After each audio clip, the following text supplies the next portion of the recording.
अस्सलाम वालेकुम dear students. हम मिल्लत कॉलेज की तरफ से ऑनलाइन क्लासेस में आपको वेलकम करते हैं। मैं आपको जनरल मैथमेटिक्स पढ़ा रहा हूं और आज का हमारा टॉपिक है फंक्शंस एंड ग्राफ्स। अब फंक्शंस एंड ग्राफ्स में तो सबसे पहला जो काम है, हमने फंक्शन है क्या उसको डिस्कस करेंगे, फंक्शन की डेफिनेशन, फंक्शन की टाइप्स, फिर हम फंक्शंस पे आएंगे और उसके ग्राफ ड्रा करेंगे। तो सबसे पहले फंक्शन है क्या बेसिकली, तो फंक्शन हमारे पास है let A and B are two non empty sets. A और बी हमारे पास दो नॉन एम्प्टी सेट्स हैं। A function from A to B is denoted by F from A to B is a relationship between elements of A and elements of B in such a way that every element of A is related to a unique element of B। तो यहां पे हमारे पास ये definition है function की कि function basically हमारे पास है क्या। Let A and B are two non empty sets, वो क्या कह रहा है कि हमारे पास ए और बी दो सेट्स होने चाहिए और वो क्या होने चाहिए, non empty. A function from A to B is denoted by, function जो है ए से बी को डिनोट कैसे करते हैं, F from A to B is a relationship between elements of A and elements of B in such a way that every element of A is related to a unique element of B. अब uniqueness क्या है इसको मैं explain करता हूं। यहां पे वो फंक्शन में कहना क्या चाह रहा है, वो कह रहा है कि फंक्शन में, अब फंक्शन है क्या, फंक्शन यूनिकनेस को डिफाइन कर रहा हूं। फंक्शन में पहले सेट का जो एलिमेंट एक दफा हम इस्तेमाल कर लें उसको दोबारा हमने इस्तेमाल नहीं करना, यानी कि सेट ए का जो एक एलिमेंट हमने एक दफा इस्तेमाल कर लिया है उसको हमने दोबारा इस्तेमाल नहीं करना। ये चीज हमारे पास यहां पे डिफाइन कर रहा है कि फंक्शन हमारे पास बेसिकली होता क्या है, रिलेशनशिप होता है ए और बी के दरमियान, और एवरी एलिमेंट ऑफ ए, हर एक एलिमेंट ए का जो है related to unique element of B, unique element of B से रिलेट करेगा। यानी कि पहले सेट का हम एक एलिमेंट जो एक दफा इस्तेमाल कर लेंगे उसको हम दोबारा इस्तेमाल नहीं कर सकते। अब हम फंक्शन को डिफाइन करते हैं। हमने सेट ए लिया जो हमारे पास है 1 2 3, सेट बी लिया हमारे पास है ए बी सी डी ई, और यहां पे मैं फंक्शन मैप करवा रहा हूं F from A to B. ये मैपिंग हो रही है, 1 मैप हो रहा है ए पे, 2 मैप हो रहा है बी पे, 3 मैप हो रहा है सी पे। अब यहां पे है क्या, ये हमारे पास फंक्शन होगा। हाँ, ये हमारे पास ये फंक्शन है क्योंकि every element of A is related a unique element of B, यानी कि जो हमने सेट ए का एक दफा इस्तेमाल कर लिया एलिमेंट को, उसको हमने दोबारा इस्तेमाल नहीं किया, तो ये हमारे पास फंक्शन होगा। अब फंक्शन के लिए ये चीज जो है ना, एक एलिमेंट को एक दफा इस्तेमाल करने वाली, ये आपके ज़हन में होनी चाहिए। अगर हम फंक्शन में एक एलिमेंट को, पहले सेट के एक एलिमेंट को एक से ज्यादा दफा इस्तेमाल कर लें तो वो हमारे पास फंक्शन नहीं होगा। अब यहां पे 3 पॉइंट्स हैं। Set A is called the domain of the function F. Set ए जो होगा, ये सेट ए जो है ये हमारे पास डोमेन कहलाता है फंक्शन एफ का। क्या हमारे पास ये डोमेन है, डोमेन हमारे पास, अगर यहां पे वो पूछना चाहे कि इस फंक्शन की डोमेन हमारे पास क्या होगी, तो फंक्शन की डोमेन 1 2 3, सेट ए के तमाम एलिमेंट्स उसकी डोमेन होंगे। Set B is called the codomain of the function F. Set B जो होगा वो हमारे पास क्या होगा, कोड मेन कहलाएगा। सेट बी हमारे पास क्या होगा, सेट बी हमारे पास कोड मेन है। सेट बी तमाम का तमाम set B A B C D E, ये हमारे पास क्या होगा, the set of all those elements of B which are related to A, which are related to elements of A is called range of a function F. वो तमाम elements जो ए से B के साथ रिलेट कर रहे हैं वो उसकी रेंज कहलाएगी। यानी कि ए बी सी यहां रेंज होगी, ए बी सी यहां रेंज होगी, ए बी सी डी ई ये हमारे पास कोड मेन होगी, 1 2 3 ये हमारे पास डोमेन होगी। सेट ए के तमाम एलिमेंट्स डोमेन, सेट बी के तमाम एलिमेंट्स कोड मेन, वो एलिमेंट्स जो ए से बी के साथ रिलेट कर रहे हैं वो उसकी रेंज कहलाएंगे। अब मैंने आपको यहां डोमेन, कोडमेन और रेंज को एक्सप्लेन कर दिया। अब हम आते हैं फंक्शन की टाइप्स पर। फंक्शन टाइप्स हमारे पास क्या है?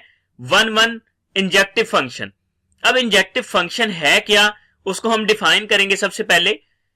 अ function f from a to b is called 1 or injective if every element of a is related to distinct element of b।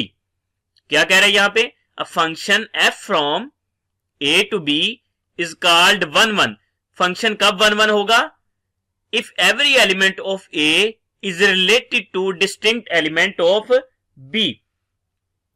अब इसमें यहां पे डिफाइन क्या कर रहा है? वो कह रहा है कि पहला सेट सारा इस्तेमाल करना है, पहले सेट का जो एक एलिमेंट इस्तेमाल हुआ वो दोबारा इस्तेमाल ना हो, और दूसरे सेट का भी कोई एलिमेंट दोबारा इस्तेमाल ना हो। क्या कह रहा है यहां पे? वो कह रहा है कि पहला सेट हमने सारा इस्तेमाल करना है, पहले सेट का जो एक एलिमेंट इस्तेमाल हुआ है वो दोबारा इस्तेमाल नहीं करना हमने, और दूसरा सेट का भी कोई एलिमेंट दोबारा इस्तेमाल नहीं करना हमने। ठीक है, तो ये हमारे पास क्या होगा? 1 फंक्शन होगा। तो इसको डिफाइन करते हैं। मैंने सेट ए लिया, सेट ए हमारे पास क्या है? x, y, z, और सेट बी मैंने लिया a, b, c, d, e, और मैंने यहां पे फंक्शन मैप किया। फंक्शन ये मैप कर दिया मैंने, x मैप हो रहा है b पे, y मैप हो रहा है a पे, z मैप हो रहा है c पे। अब यहां पे वो क्या चीज एक्सप्लेन कर रहा है 1 फंक्शन में? वो कह रहा है कि पहला सेट सारा इस्तेमाल हो, पहले सेट का जो एक एलिमेंट हमने एक दफा इस्तेमाल कर लिया वो दोबारा इस्तेमाल नहीं होना चाहिए, और दूसरा वो क्या कह रहा है? वो दोबारा इस्तेमाल ना हो, और दूसरे सेट का भी जो एक एलिमेंट हमने एक दफा इस्तेमाल कर लिया उसको हमने दोबारा इस्तेमाल नहीं करना। फंक्शन में क्या था? अगर x a पे मैप हो रहा है तो y को भी a पे मैप कर सकते थे, मगर यहां पे क्या कह रहा है? वो कह रहा है कि पहला सेट सारा इस्तेमाल हो, वो दोबारा हमने इस्तेमाल नहीं करना, और जो सेट बी है उसका भी कोई एलिमेंट, यानी कि ए से बी पे हम जो रिलेट कर रहे हैं वो डिस्टिंक्ट एलिमेंट पे मैप होना चाहिए, मुख्तलिफ एलिमेंट पे मैप होना चाहिए, एक ही सेम पे मैप नहीं होना चाहिए। वो क्या कहलाएगा? 1 इंजेक्टिव फंक्शन कहलाएगा। अब हम आते हैं onto surjective function. Onto surjective function क्या होता है? तो इसको डिफाइन करते हैं। A function f from a to b is said to be surjective if range of f is equal to code main। A function f from a to b is said to be surjective। Function कब surjective होगा?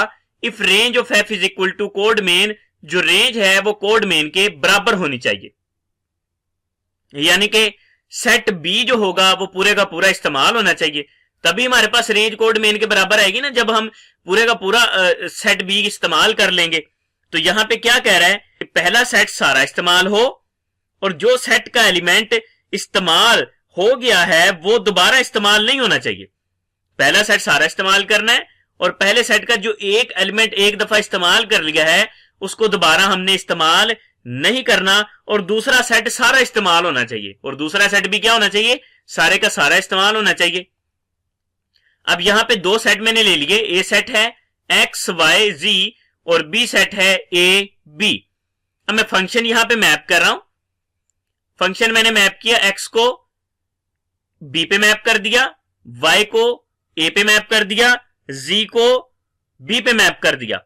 ये mapping हो सकती है। ये अगर यहां पे मैपिंग नहीं कर सकते थे तो किस में नहीं कर सकते थे? ऑन टू में, क्योंकि वो कह रहा था कि पहले सेट का जो एक एलिमेंट एक दफा मैप हो गया एक एलिमेंट पे, वो दोबारा मैप नहीं कर सकते हम, किसी और उसी एलिमेंट पे दोबारा मैपिंग नहीं हो सकती। मगर यहां पे क्या है? वो कह रहा है कि पहला सेट सारा इस्तेमाल होना चाहिए, पहले सेट का जो एक एलिमेंट एक दफा इस्तेमाल कर लिया वो दोबारा हमने इस्तेमाल नहीं करना, और सेट बी भी तमाम का तमाम इस्तेमाल होना चाहिए, उसे ऑन टू फंक्शन कहेंगे।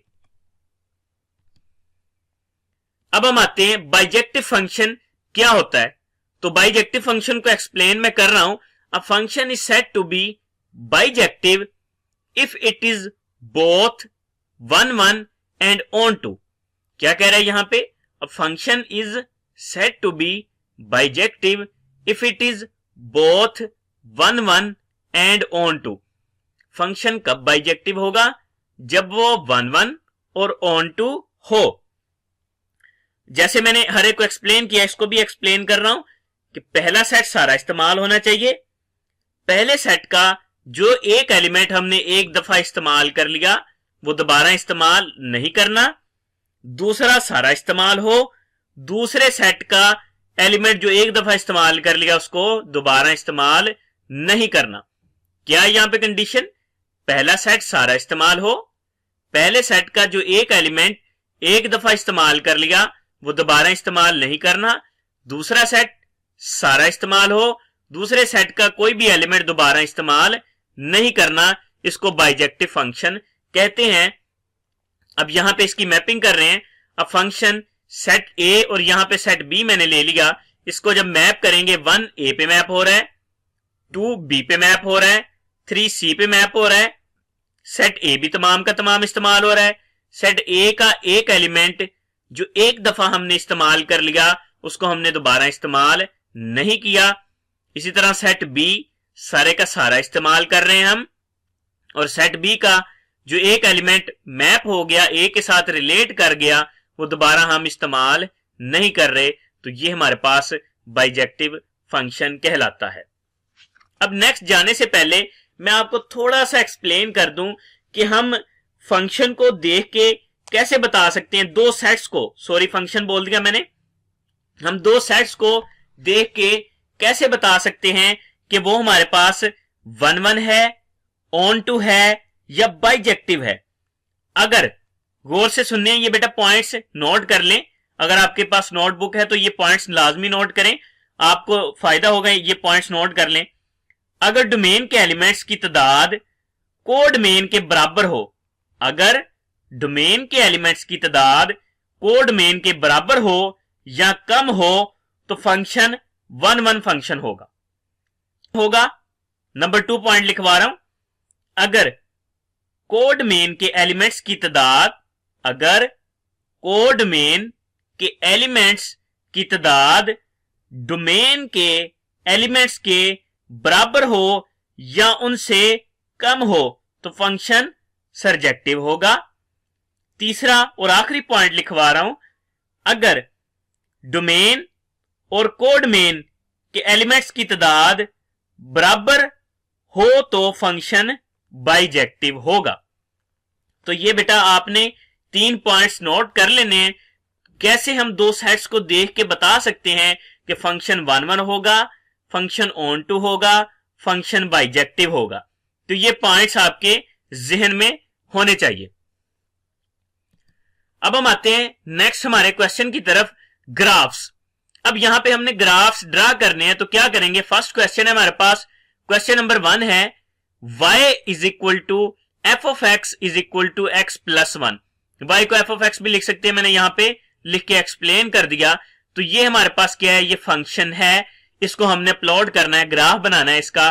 तो वो कैसे बनाएंगे वो मैं यहां पे आपको एक्सप्लेन करूंगा। अब ग्राफ बनाने के लिए ये जो मैंने काम किया है, ये आपको सिखाने के लिए ये मैंने काम किया है कि अगर मैं x यहां पे लेता हूं, x मैंने लिया 0, तो यहां पे अगर मैं x की जगह 0 सब्स्टिट्यूट करूंगा तो y की वैल्यू आ जाएगी। x हमने 0 लिया तो y हमारे पास क्या आ रहा है? 1 के बराबर आ रहा है। तो मैंने यहां y की जगह 1 लिख दिया। जब मैंने x को 1 लिया तो y is equal to 1 plus 1, answer क्या है हमारे पास 2, मैंने यहां y की जगह 2 लिख दिया। इसी तरह जब मैं 2 लेता हूं तो answer 2 plus 1 is equal to 3 आता है। इसी तरह जब y is equal to -1 plus 1 लेता हूं तो ये -1 प्लस 1 से कट गया, तो आंसर क्या आया? 0। इसी तरह जब function y is equal to -2 लेता हूं, -2 प्लस 1, तो -2 में से 1 को निकाल देंगे तो आंसर क्या आया? -1। अब ये तो हमने पॉइंट्स निकाल लिए हैं। मैंने कुछ x की वैल्यूज ली, वो y में सब्स्टिट्यूट की और यहां से मैंने y की वैल्यू निकाल ली। अब इसको यहां पे प्लॉट कैसे करना है? ये हमारे पास x एक्सिस है और ये हमारे पास y एक्सिस है। अब इसको प्लॉट कैसे करना है, वो कह रहा है कि x पहला पॉइंट हम यहां से लेंगे, जो मिड पॉइंट है वो मैं नोट कर रहा हूं पहले। तो x जब हमने 0 लिया तो y की वैल्यू क्या दी उसने 1, तो यहां पे x की वैल्यू यहां पे 0 होगी बेटा, यहां पे 0 होगी ना x की वैल्यू। तो जब वो कह रहा है कि जब x 0 लिया तो y उसने 1 दिया, तो ये 0 इस पॉइंट पे x की वैल्यू 0 होगी। तो जब 0 ले रहा है तो y 1 दे रहा है, तो ये पॉइंट कहां पे ड्रा होगा, यहां पे ये पॉइंट एग्जिस्ट करेगा। फिर वो कह रहा है कि जब हमने x 1 लिया, जब हमने x 1 लिया, ये x 1 ले लिया, तो y हमें क्या दे रहा है 2 दे रहा है। तो मैंने क्या किया, ये x 1 पे हमारे पास y की वैल्यू क्या है 2, तो यहां पे ये पॉइंट जाके ड्रा होगा, यहां पे ये पॉइंट ड्रा होगा। इस तरीके से इस पॉइंट को हम ड्रा करते हैं। अब वो कह रहा है कि जब हमने x को 2 लिया तो y उसने 3 दिया, तो यहां पे मैंने प्लॉट किया, यहां पे जब मैंने 2 लिया x को तो y हमारे पास क्या आया 3, तो इसका कॉमन पॉइंट कहां पे होगा, ये हमारे पास इसकी वैल्यू एग्जिस्ट करेगी, यहां पे ये पॉइंट ड्रा करेंगे। अब वो कह रहा है कि जब हमने x -1 लिया तो y हमारे पास क्या आया 0, तो y की वैल्यू कहां पे 0 होगी, यहां पे y की वैल्यू 0 होगी। तो x हमने -1 लिया, ये -1 था, तो यहां पे ये पॉइंट प्लॉट करेंगे। अब कह रहा है कि जब हमने x -2 लिया तो वैल्यू हमारे पास क्या आई -1 आई, यानी कि जब हमने -2 लिया x को, यहां पे ये -2x, ये x की वैल्यू -2 यहां पे है और y की वैल्यू -1 यहां पे है। तो इन दोनों को जब ड्रा करेंगे ये और ये, तो यहां पे ये पॉइंट हम ड्रा करेंगे। अब इन पॉइंट्स को हम एक लाइन से मिला देंगे, तो यहां पे ये लाइन से मैंने इन पॉइंट्स को मिला दिया, तो लीनियर हमारे पास फंक्शन था। तो लीनियर फंक्शन का हमारे पास ग्राफ क्या होगा, स्ट्रेट लाइन। तो यहां पे हमने स्ट्रेट लाइन ड्रा कर दी। अब नेक्स्ट है क्वेश्चन नंबर 2 है हमारे पास, y is equal to F of X is equal to X square. तो ये हमारे पास फंक्शन है y is equal to X square. तो यहां पे भी मैंने सेम एज इट इज वही पॉइंट्स लिए, मैंने 0 पे वैल्यू चेक की y की, तो जब मैंने यहां पे 0 y में पुट किया तो x में 0 पुट करेंगे तो वो 0 ही वैल्यू देगा। जब मैंने y में 1 पुट किया तो 1 का स्क्वायर 1 ही वैल्यू देगा। जब मैंने x में 2 पुट किया तो 2 का स्क्वायर हमारे पास वैल्यू क्या आ गई 4। एज इट इज मैंने ये पॉइंट्स ले लिए। अब इस फंक्शन को हमने यहां पे प्लॉट करना है, ड्रा करना है। वो कैसे करना है, हमारे पास x की वैल्यू क्या दे रहा है, यहां पे हमने इस वैल्यू को चेक करना है। तो फर्स्ट वो क्या दे रहा है, x हमारे पास क्या है, जब x हमने -2 लिया तो y हमें क्या दे रहा है 4 दे रहा है। तो यहां पे ये हमने चेक करना है पॉइंट। मैंने क्या किया, ये हमारे पास x एक्सिस है, तो x एक्सिस पे जब वैल्यू मैंने ली -2 तो y पे उसने क्या वैल्यू दी, y पे उसने वो वैल्यू दी -4। तो मैंने यहां पे ये पॉइंट लिख दिया, ये मैंने पॉइंट ले लिया यहां पे। फिर जब x मैंने लिया -1 तो y हमें क्या दे रहा है वैल्यू 1। तो ये हमारे पास x थी -1 और y ने वैल्यू क्या दी 1। तो इन दो पॉइंट्स को यहां पे करेंगे तो ये पॉइंट यहां पे होगा। नेक्स्ट जब हमने x 0 लिया तो y हमें क्या दिया 0, तो यहां पे ये पॉइंट होगा। जब हमने x 1 लिया तो y क्या दिया उसने 1, यहां पे x हमारे पास क्या है 1, y हमारे पास क्या है 1, तो ये पॉइंट यहां पे हम ड्रा करेंगे। अब x जब हमने लिया 2 तो y हमारे पास क्या होगा 4, तो ये हमने 2 लिया x और y हमारे पास क्या होगा 4, तो यहां पे मैंने 4 लिख दिया। मैं आपको थोड़ा सा देसी अंदाज में समझाने की कोशिश कर रहा हूं। मेरे ख्याल से मुझे अंदाजा हो रहा है शायद कुछ बच्चों को समझ ना आए, तो मैं थोड़ा सा देसी अंदाज में आपको समझाने की कोशिश करता हूं। अब इसको हमने यहां पे ये पॉइंट में लिखता कैसे हूं, कुछ बच्चों के जहन में ये बात होगी। तो मैं यहां पे क्या ले रहा हूं, ये 0 लिया, x 0 y 0।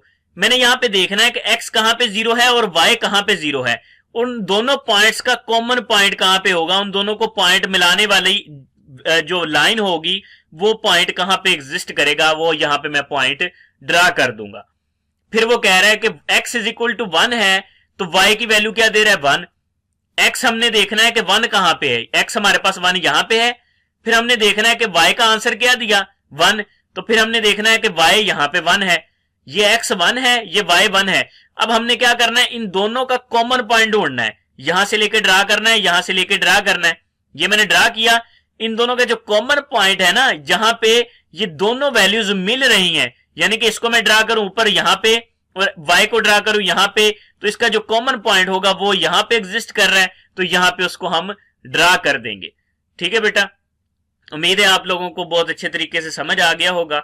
तो आज जो हमारा टॉपिक था फंक्शंस एंड ग्राफ्स वो कंप्लीट हो गया है, और इससे रिलेटेड जो क्वेश्चंस हैं वो मैं आपको असाइन कर दूंगा, और अपनी असाइनमेंट बेटा साथ साथ करें ताकि आपको नेक्स्ट प्रॉब्लम फेस ना करनी पड़े। अगर आप साथ साथ काम करेंगे तो आपको कोई प्रॉब्लम नहीं होगी।